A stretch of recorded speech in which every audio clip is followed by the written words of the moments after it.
naririnig ko, masasakit na salita at pagiging makasarili.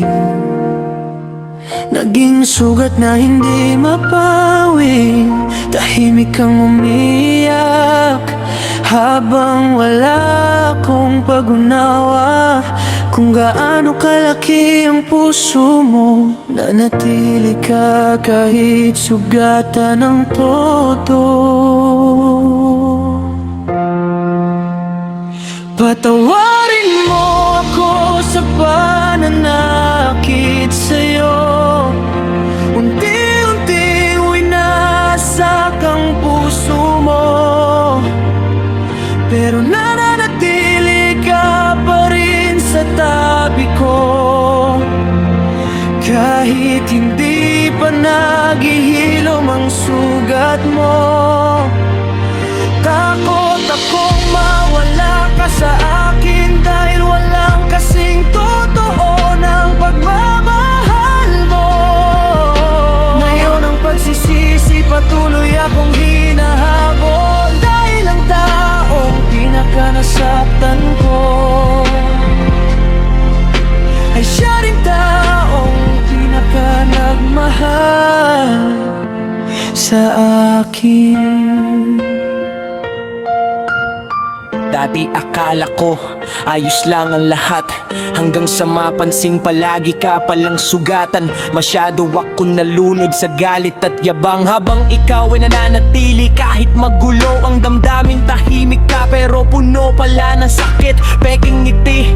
Kulang ang aking pag-intindi sa lahat ng sakripisyong ginawa mo para sa akin, hanggang sa nakita ko ang luha mo sa harap ko mismo. Ako ang dahilan ng lahat ng pagkadismaya mo. Madalas kong gawing marupok ang puso mo at ang tanga ko, dahil ngayon ko lang narealize noong muntik nang mawala ang ating pagsasama. Nananatili ka kahit sugatan ka na, hawak mo pa rin ang kamay ko kahit bigo ka na. Nahihiya ako sa pagmamahal mong napakatapat, dahil paulit-ulit kitang nasasaktan. Ngayong gabi-gabi akong sinusundan ng pagsisisi. Ang alaala ng pag-iyak mo'y di mawala sa isip, sa utak kong hindi mapanatag, dahil takot akong tuluyan kang mawala.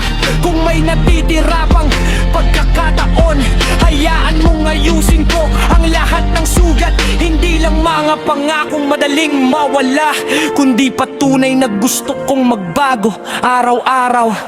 Minsan hindi ko maintindihan bakit nandito ka pa rin, pagkatapos ng lahat ng luha na dulot lang ng mga pagkakamali ko. Pagod ka na pero pilit pa rin lumalaban, inaayos ang halos tuluyan ng masira, habang ako'y naging napakamanhid sa pusong dapat kong iningatan. May babalik lang ang panahon, gusto kong maging mas mahinahon.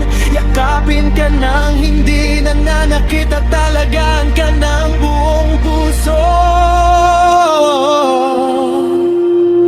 Patawarin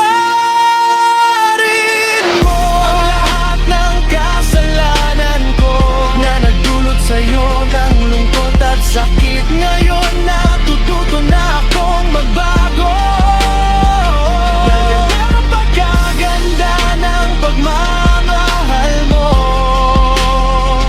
At kung maniniwala ka pa rin balang araw, halagaan ko hanggang maghilom ang sugat, dahil ayoko nang saktan muli ang taong piniling manatili sa tabi ko lagi.